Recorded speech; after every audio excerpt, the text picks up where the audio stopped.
পর্যন্ত।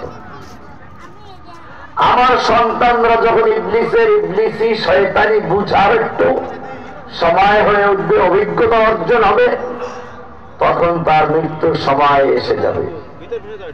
পক্ষান্তরে ইবলিস তার সারা জীবনের জমানো কলা কৌশল কাজে লাগিয়ে একটাই না হয় আর একটা দিয়ে গুমরা করার চেষ্টা করবে। আদম আলাইহিস সালাম এই চিন্তা করছেন। আল্লাহ রাব্বুল আলামিন অন্তর্যামী সঙ্গে সঙ্গে আদমকে জানিয়ে দিলেন। সূরা বাকারা 38 নম্বর আয়াতে উল্লেখ করা হয়েছে, কুলনা হাবিতু মিনহা জামিআ, ও আদম তুমি এবং তোমার স্ত্রী জান্নাত থেকে নেমে যাও, তোমাদের মাধ্যমে সন্তান হবে, তারাও নেমে যাচ্ছে। তুমি শয়তানের ধোঁকার সম্পর্কে ভয় পাচ্ছ, শয়তান তোমার সন্তানদেরকে গোমরাহ করবে, পথভ্রষ্ট করবে, ধোঁকা দিবে। না, আমি তোমাকে এমনি ছেড়ে দিচ্ছি না। فَإِمَّا يَأْتِيَنَّكُم مِّنِّي هُدًى, আমি তোমাদের কাছে আমার পক্ষ থেকে রোড ম্যাপ পাঠাবো, হেদায়েত পাঠাবো, নীতিমালা পাঠাবো, সংবিধান পাঠাবো,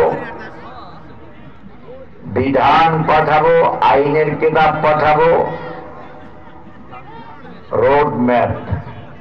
এখন গুগল ম্যাপ দিয়ে গাড়ি চালায় ড্রাইভাররা।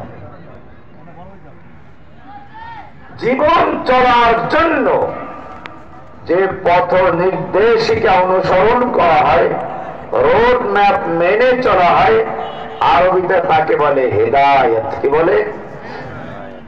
আল্লাহ বলছেন, فَإِمَّا يَأْتِيَنَّكُم مِّنِّي هُدًى, আমার পক্ষ থেকে তোমাদের কাছে হেদায়েত যাবে, হুদান যাবে। ফামান তাবিআ হুদায়া, যেই ব্যক্তি জীবনে, পারিবারিক জীবনে, সামাজিক জীবনে, রাষ্ট্র জীবনে, আন্তর্জাতিক জীবনে, সব ক্ষেত্রে আমার সেই হেদায়েতকে অনুসরণ করে চলবে, ফালা খাউফুন আলাইহিম ওয়ালা হুম ইয়াহজানুন, তাদের কোনো ভয় নেই, তাদের কোনো চিন্তা নেই।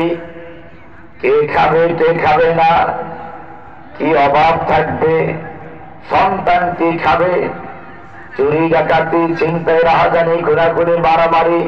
আল্লাহ বলছেন ফালা খাউফুন আলাইহিম, তাদের কোন প্রকার ভয় থাকবে না, ওয়ালা হুম ইয়াহজানুন, ভবিষ্যৎ কেমনে চলবে সেই চিন্তাও করা লাগবে না, শুধুমাত্র আমার হেদায়েতনামাটা মেনে চলতে হবে। আল্লাহ ওয়াদা করলেন। আদম দুনিয়ায় চলে আসলেন, একের পর এক আল্লাহ তাআলা হেদায়েতনামা পাঠাচ্ছেন। সর্বশেষ যেই কিতাবটা, সেই কিতাবের শুরুতে আল্লাহ সেই কথাই স্মরণ করে দিচ্ছেন, যালিকাল কিতাবু লা রাইবা ফীহ, এ হলো সেই কিতাব, যেই কিতাব দেওয়ার জন্য আমি তোমাদের সঙ্গে অঙ্গীকার করেছিলাম, যেই কিতাব দেওয়ার জন্য আমি তোমার পিতা আদমকে ওয়াদা করেছিলাম, আমি হেদায়েতনামা পাঠাবো, হুদান পাঠাবো। যালিকাল কিতাবু লা রাইবা ফীহি হুদাল লিল মুত্তাকিন, এই হলো সেই হেদায়েত। কোনটা? কোরআন রাখবেন, কোরআন নেই তো। এবারে আমাদের প্রশ্ন, আমরা কি সেই কিতাব মানি? সেই কিতাব কি মানি? কোরআনই আল্লাহ বলছেন, এটা কোরআন নিয়ে আসেন। কোরআন না দেখাইলে এই জাতি কিসসা কাহিনী শুনতে শুনতে কোরআন বিশ্বাস করে না। কোরআনের সূরা নিসা 60 নম্বর আয়াত আল্লাহ বলছেন, আলাম তারা ইলাল্লাযীনা ইয়াযুমুনা আন্নাহুম আমানু বিমা উনজিলা ইলাইকা ওয়া মা উনজিলা মিন ক্বাবলি, হে নবী আপনি কি ওই সমস্ত লোকদেরকে দেখেননি, ইয়াযুমুনা, যারা দাবি করে, আন্নাহুম আমানু বিমা উনজিলা ইলাইকা, আপনার প্রতি নাযিলকৃত কিতাবের উপরে তারা ঈমান এনেছে, ওয়ামা উনজিলা মিন ক্বাবলিকা, আপনার পূর্বে যত কিতাব নাযিল হয়েছে সবগুলোর প্রতি ঈমান এনেছে, এই দাবি করছে।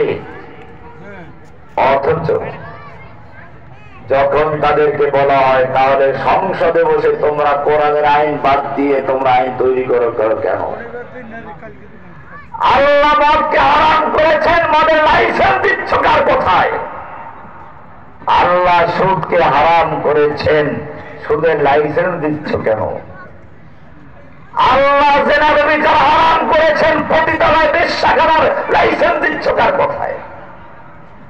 আল্লাহ নারীদেরকে সম্পত্তি অর্ধেক দিলেন কেন, সেই প্রশ্ন করছো। আল্লাহ কেন পর্দার বিধান দিলেন তা প্রশ্ন করছো। আবার দাবি করো কোরআন মানে আসমানি তার সব মানে। আল্লাহ বলছেন ইউরিদুনা আন ইয়াতাহাকামু ইলা তাগুত, এই লোকগুলোকে আমি কোরআন দিয়েছিলাম আমার হেদায়েতনামা হিসেবে, সংবিধান হিসেবে। আমার সংবিধানকে বাতিল করে তারা নিজেরা সংবিধান তৈরি করেছে, ঠিক কিনা? এখন আবার ওই আগেরটা বাতিল করে নতুন সংবিধান তৈরি করার প্রস্তাবনা শুরু হয়েছে, ঠিক কিনা?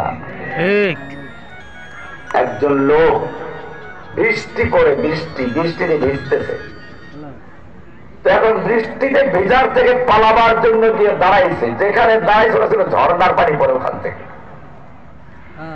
বৃষ্টির থেকে পালাইতে গিয়ে বাঁচার জন্য দাঁড়াইল কোন জায়গায়? ঝর্ণার তলে। ভালো দেখা গেছে নাকি? আগের সংবিধানে কয়েকটা বিরোধপূর্ণ ধারা ছিল, আমি ওইগুলো আলোচনা করে অনেক সময় লাগবে। সমাজতন্ত্র, গণতন্ত্র, ধর্ম নিরপেক্ষতা, জাতীয়তাবাদ, চারটা মূলনীতি ছিল। কয়টা? সমাজতন্ত্র, গণতন্ত্র, বাবা লেকচার আছে, একটা সাংঘর্ষিক। সমাজতন্ত্রে ব্যক্তি মালিকানা স্বীকার করে না, জমি জমা কলকারখানা সবকিছুর মালিক হবে রাষ্ট্র, জনগণ খালি পশুর মতো কাজ করবে আর শেষে দুটো রুটি পেয়ে। দেশের সব মানুষকে গোলাম আর দাস দাসী বানাইয়া মুষ্টিমেয় একজন শাসক এর মালিক বনে যায়, এটার নাম সমাজতন্ত্র। স্লোগানটা খুব ভালো ছিল, কেউ খাবে তো কেউ খাবে না, তা হবে না, তা হবে না, কেউ গাছতলায় কেউ গাছতলায়, তা হবে না, তা হবে না, কেউ কুকুর খায় খাসা, নিজের নাই বাসা, এটা হবে না। এই স্লোগান দিয়ে জনগণকে একেবারে দলে নিয়ে ভিড়াইছিল। ইসলামের অনেক আলেমরাও তার পক্ষে কিতাব লিখে ফেলছে। দেখেন না, যখনই যেটা আছে হুররে একদম দরবারি মৌলবি পাওয়া যায়, কিতাব লেখা শুরু করে দেয়। গণতন্ত্র যখন দলে দলে মানুষ ঝুঁকে মারল, এরপরে তারা বাস্তবতা দেখতো একটা দেশ চালাতে গেলে গ্রাম পুলিশ চৌকিদার থেকে শুরু করে রাষ্ট্রপ্রধান পর্যন্ত হাজার স্তর তৈরি করার ছাড়া একটা দেশ চালানো যায় না। এরপরে যদি বলে যে ক্ষমতায় পার্থক্য থাকবে কিন্তু সুযোগ সুবিধা সবাই সমান নেবে, বাস্তবে তাও ছিল না। দেখা যায় দেশের সব জনগণ ছিল পশুর মতো কাজ করত, আর লেনিন কালমার্ক্স যারা এর প্রণেতা যারা লিডার যারা, তারা সবগুলো কুক্ষিগত করে মালিক বনে গেছিল। জনগণ যখন বুঝতে পারলো এদের এই স্লোগানের মানে হচ্ছে কারো মাথা ব্যথা হয়েছে দূর করার জন্য, বলল মাথা ব্যথা দূর করার সবচেয়ে ভালো ঔষধ হচ্ছে গলাটা থেকে মাথাটা আলাদা করে দাও। দেশের জনগণকে পশুর মতো, গরু ছাগলের মতো দাসদাসী বানাইয়া তারপরে তারা দেখায় কেউ খাবে তো কেউ খাবে না, এটা একটা ফাঁকা আওয়াজ ছিল। এরপরে মানুষ আরো দেখলো ব্যক্তি মালিকানা না থাকলে কেউ বেশি কাজ করবে। আপনার জমির ফসল আপনার, আপনি 10 বার ফসল উৎপন্ন করার চেষ্টা করবেন, কিন্তু যদি জানেন ফসল যত উৎপন্ন করেন সব মালিকানা রাখছেন, আপনি 2 রুটি পাইবেন, আপনি বেশি কাজ করবেন না। সমাজতন্ত্রের এই কারণে দেশে আয় উৎপন্ন ব্যাহত হতে লাগলো। জনগণ যখন বুঝতে পারলো তাদের এই ভণ্ডামি, তখন সমাজতন্ত্রের যারা প্রণেতা ছিল ওদের বড় বড় মূর্তি ছিল। দেখেন না আমাদের দেশে মূর্তি ছিল, এরকম রাস্তার মোড়ে মোড়ে কোটি টাকা দামের মূর্তি ছিল, কুড়াল দিয়ে ভেঙ্গে চুরমার করে, যেটা ভাঙ্গা সম্ভব হয় নাই ওই যে বিজয়নগরের মাথায় নাকি ওরকম যেগুলো ট্রেনের রশি লাগাইয়া টাইনা তারপরে দুমড়ে মুখছে রাস্তায় ফেলে দিয়েছে, সাগরে ফেলাই দিয়েছে। আসলো গণতন্ত্র, এখন গণতন্ত্রের জয় জয়কার অবস্থা। গণতন্ত্রের সম্পূর্ণ উল্টা। গণতন্ত্র বলে খালি ব্যক্তির মালিকানা না, তুমি যা কামাই করো সব মালিক।